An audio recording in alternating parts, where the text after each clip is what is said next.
Бомбите кои се објавуваат на Facebook профилот на ЛЧК не се дел од разговорите кои ги поседува специјалното јавно обвинителство, тврди Катица Јанева.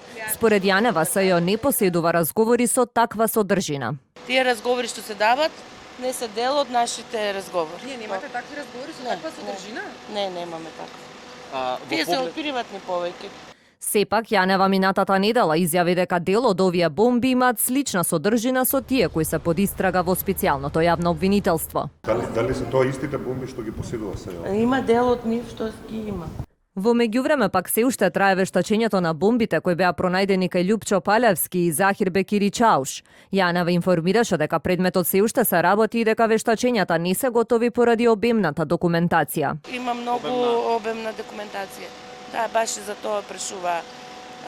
Обвинителите се интересира, им кажа дека во тек се и вештачење. Да, и затоа се уште соработуваме со обвинителството во дел на тие предмети, но немаме уште дефинитивно донесено јавно обвинителски одлуки. Шефицата на СЈО денеска 2,5 часа го презентираше 6-месечниот извештај пред Советот на јавните обвинители. По завршувањето на средбата, Јанева рече дека членовите на Советот биле задоволни, а пред пратениците ќе го презентирала доколку биде поканета во собранието.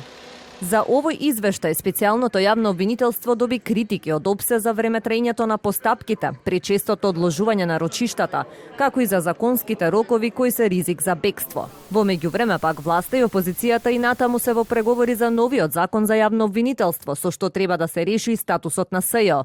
За сега нема информации за нови средби на работните групи, иако извори од специјалното јавно обвинителство за телевизија 24 рекоа дека законот треба да биде донесен неделава.